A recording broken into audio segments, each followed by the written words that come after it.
27 सितंबर को विश्व पर्यटन दिवस मनाया जाता है। 1980 से प्रत्येक वर्ष ये दिवस मनाया जाता है। 2024 की विश्व पर्यटन दिवस की थीम रखी गई है पर्यटन और शांति। आपको बता दें, इसको संयुक्त राष्ट्र पर्यटन संगठन द्वारा मनाया जाता था, जिसका नाम जनवरी 2024 में बदलकर संयुक्त राष्ट्र पर्यटन कर दिया गया। इसकी स्थापना 1975 में हुई थी और इसका हेडक्वार्टर स्पेन के मैड्रिड में स्थित है। 26 सितंबर को विश्व समुद्री दिवस मनाया गया। विश्व समुद्री दिवस ये सितंबर महीने के आखिरी गुरुवार को मनाया जाता है। इस वर्ष 26 सितंबर को आखिरी गुरुवार था। इसी दिन विश्व समुद्री दिवस मनाया गया। 1978 में पहला विश्व समुद्री दिवस मनाया गया था। विश्व समुद्री संगठन द्वारा इस दिवस को मनाया जाता है। 2024 की जो थीम रखी गई है वो है भविष्य की दिशा तय करना, सुरक्षा सर्वप्रथम। आपको बता दें, भारत में भी राष्ट्रीय समुद्री दिवस मनाया जाता है और वो 5 अप्रैल को मनाया जाता है, तो दोनों में कन्फ्यूजन की स्थिति में मत रहिएगा।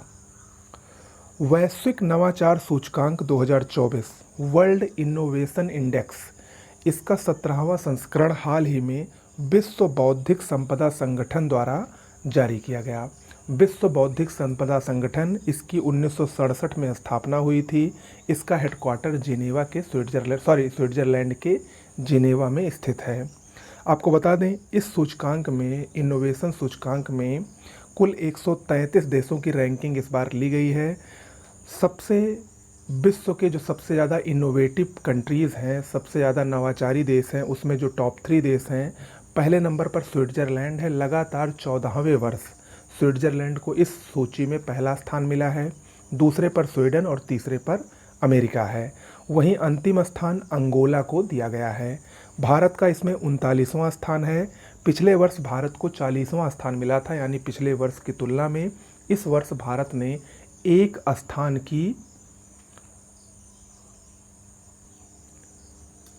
स्थान का सुधार इसमें किया है।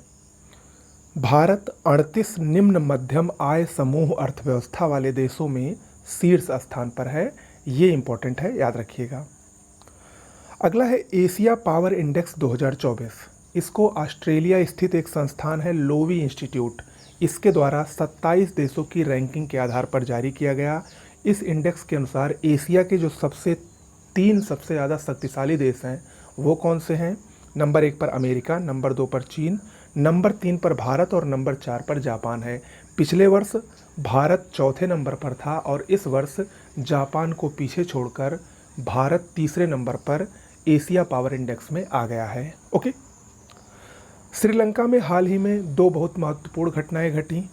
पहली घटना, अनुराग कुमार डिसनायके, ये श्रीलंका के 9वें राष्ट्रपति चुने गए। नेशनल पीपल्स पावर पार्टी से संबंधित हैं ये अनुराग कुमार डिसनायके।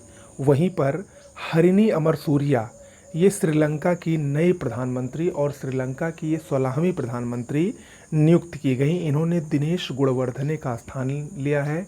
भारत से इनका संबंध है। भारत में दिल्ली विश्वविद्यालय के हिंदू कॉलेज की ये छात्रा रह चुकी हैं।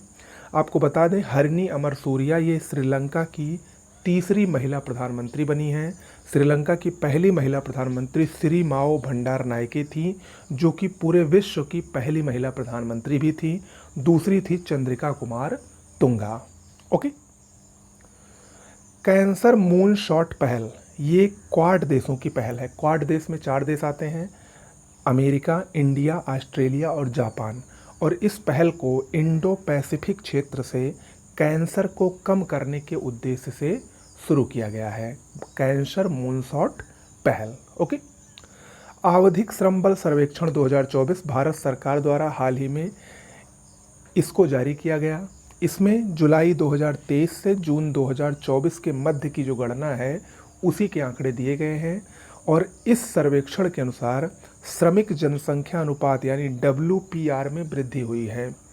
56% जो पहले थी, अब वो बढ़कर 58.2% हो गई है। वहीं महिला और पुरुष अनुपात में भी वृद्धि हुई है। महिला जनसंख्या अनुपात ये 40.3% हो गया है, जो कि पहले 35.9% था, और पुरुष का 76.3% हो गया है, जो कि पहले 76% था। ओके, तो ये इम्पोर्टेंट डाटा है परीक्षा के लिए। महाराष्ट्र का पुणे ये चर्चा में रहा क्योंकि यहाँ पर भारत का पहला कार्बन डाइऑक्साइड से मेथनॉल उत्पादन करने वाले पायलट प्लांट की स्थापना की गई है। कहाँ पर? महाराष्ट्र के पुणे में। ईस्टर्न ब्रिज ये क्या है? ये एक वायु अभ्यास है। किसके किसके बीच में? भारत और ओमान के बीच में। कहाँ पर हुआ ये?